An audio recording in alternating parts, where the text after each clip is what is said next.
Today, we're jumping into the absolutely incredible story of Chhatrapati Shivaji Maharaj. He was one of history's most brilliant leaders, and his story is all about the rise of the mighty Maratha Empire. So let me ask you something. Have you ever heard of a king born not in some grand fancy palace, but way up high in a rugged hilltop fort? It sounds like something straight out of a legend, right? But for this king, well, that's exactly where his amazing story kicks off. Okay, so let's set the scene.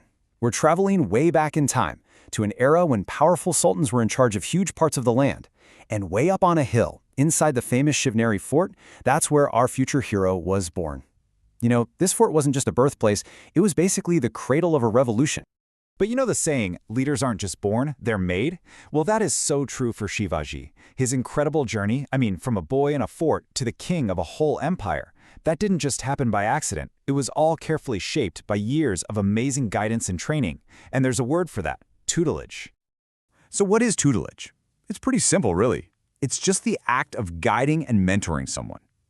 Imagine having the absolute best coaches and teachers. You know, the ones who help you get strong, smart, and super brave. That's exactly the kind of training Shivaji got, and it totally shaped him into the amazing leader he was destined to be. And through all that guidance, he started to build these core qualities of a true king. First up, valor. We're talking about the raw courage to face down powerful enemies on the battlefield. Then you've got grit.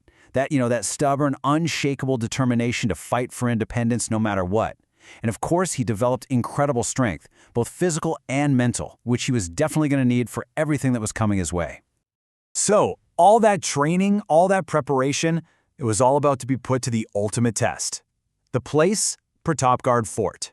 This is where Shivaji faced one of the most critical moments of his entire life. It was a real showdown where everything, his strategy, his courage, his very survival, was on the line. Okay, so put yourself in his position for a second. Here's the challenge. You have to go meet a powerful enemy. And this guy is known for being totally ruthless, and you just can't trust him. So what do you do? How do you even begin to prepare for a meeting when you've got a gut feeling it's a trap? This is where we really see Shivaji's brilliant strategic mind at work. He knew the meeting could be a trap, so he came prepared, super prepared. He secretly hid armor under his clothes, and he even hid a helmet under his turban. It was that kind of smart thinking, that foresight, mixing intelligence with pure courage that let him not only survive the enemy's trap, but actually come out on top. Just brilliant. But here's the thing. Shivaji was so much more than just a great warrior.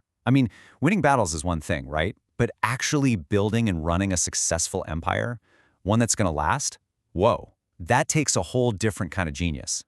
And Shivaji totally got it. He understood a basic truth about being a leader. You just can't do it all by yourself.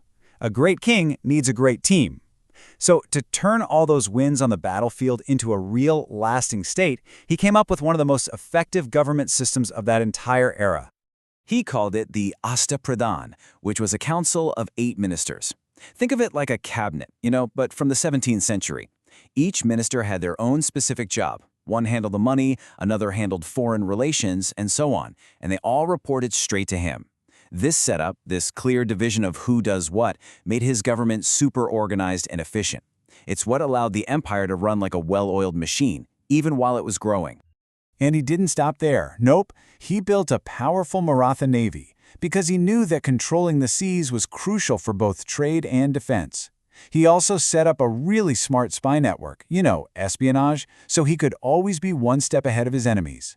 And tying it all together, his leadership was deeply spiritual, and he had this firm rule about respecting all religions. That was huge for earning loyalty from all the different people in his empire.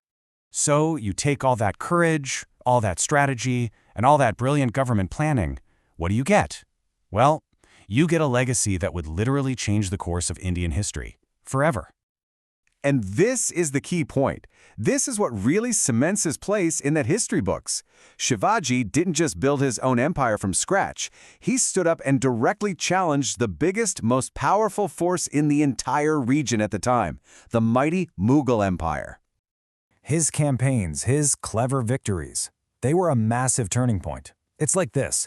As Shivaji's Maratha Empire started rising up, gaining power and influence, the Mughal Empire, which everyone thought was unstoppable, began a slow and steady decline. See? He didn't just win a few fights, he completely changed the balance of power in that part of the world.